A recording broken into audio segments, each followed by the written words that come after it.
It has left a void in everybody's life. It is like the most painful thing that can happen to a parent. He died on the floor of a restroom in a public grocery store, less than a mile from that hospital. I listened to the message, and it was some guy telling me where I could find my son's body. Several of us started realizing that there was a problem going on. I don't think any of us knew at the time how serious the problem was or how widespread. But my next door neighbor was a Fraser police officer. We were very close friends, and we would talk over the fence almost every night about what was going on in our community.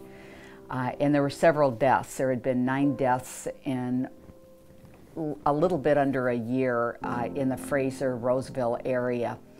And it was unusual because they were all deaths to opiate overdoses, which we hadn't seen before.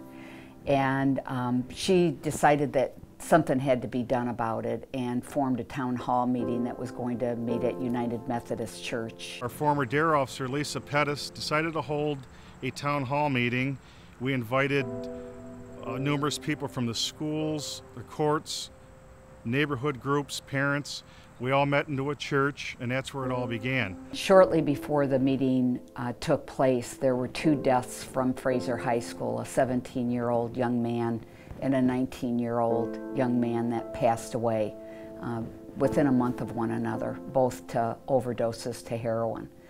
Dr. Rapicki and I attended that meeting and sat there and listened and heard the stories of our kids, heard the stories and the frustrations of our parents, and those looking to us as a school district about what were we going to do about it. And instead of sticking our heads in the sand, we decided after that meeting it was time to do whatever it took to try to increase awareness and prevention. Everybody was angry. Everyone was pointing fingers at one another. This was the police fault, it was the parents' fault, it was the kids' fault. Everybody was blaming everybody. That meeting, little did we know, ended up being what is today the thing we refer to as FAN, or Families Against Narcotics.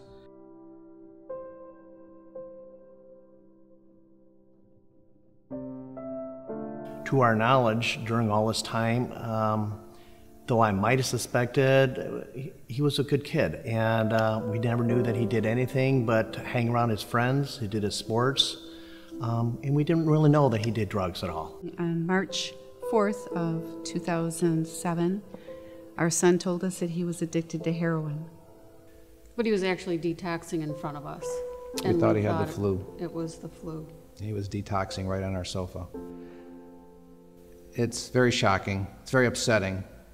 This drug is designed to take everything that you love, everything you hold dear, and take it away from you.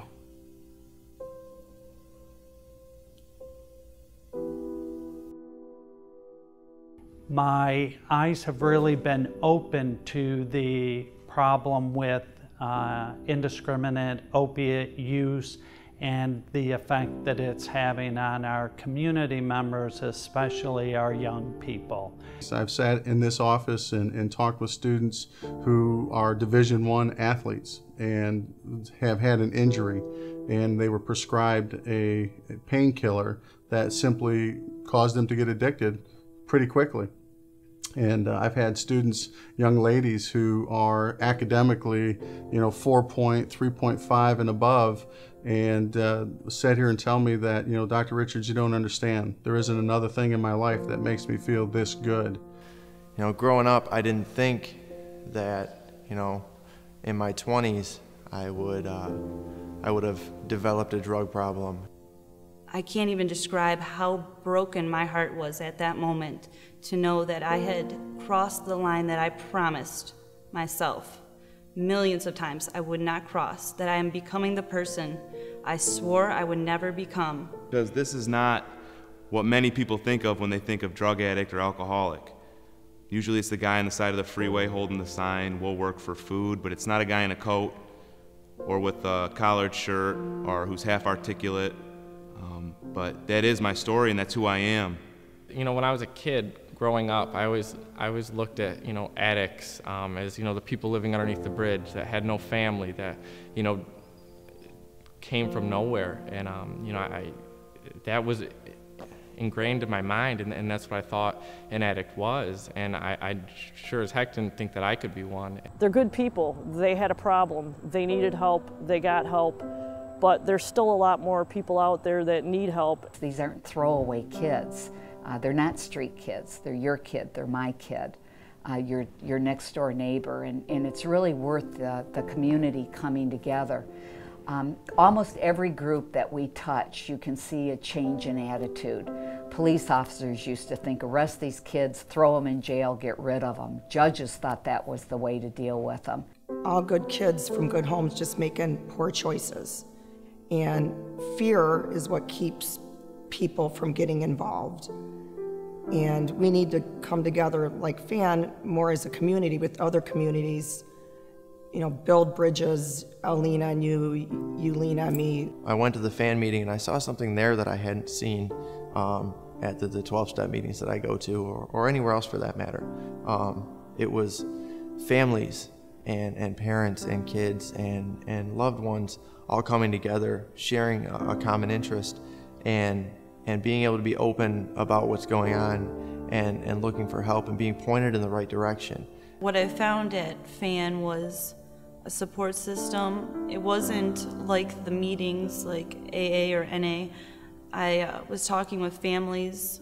I was given opportunities that I wasn't given otherwise, to go to high schools, to go to events, to talk, to tell my story, which not only I can only hope that it helped other people, but made a tremendous difference in my life. My self-worth, my confidence, all of that skyrocketed, which in the end helped me stay sober. It gave me a chance to go to a meeting and speak with parents and police officers and judges and learn from them, and as well as have them learn from me, and not be judgmental or critical, just be accepting of one another. We were in over 100 venues last year speaking. Always the same. Always just sharing our stories. And this is now our opportunity to partner with a community organization, FAN, in bringing that kind of education to our physicians to really understand firsthand what we are doing to the community and how we can really manage pain and our prescribing habits better. As a result of the work FAN has been doing within our community, and also globally now as it expands both outside of Michigan and within Michigan, it has made a difference based on scientific principles, not only in terms of determining the root cause of narcotic abuse, but also finding ways to support individuals as they are trying to make decisions about whether or not they will be utilizing narcotics or not. Young recovering addicts have to not be ashamed of the fact that they made mistakes. It is going to take a community to fix this problem because it's broken in so many different aspects, and it now becomes everybody's responsibility, now that you know about it, to become involved and to make a change in our world.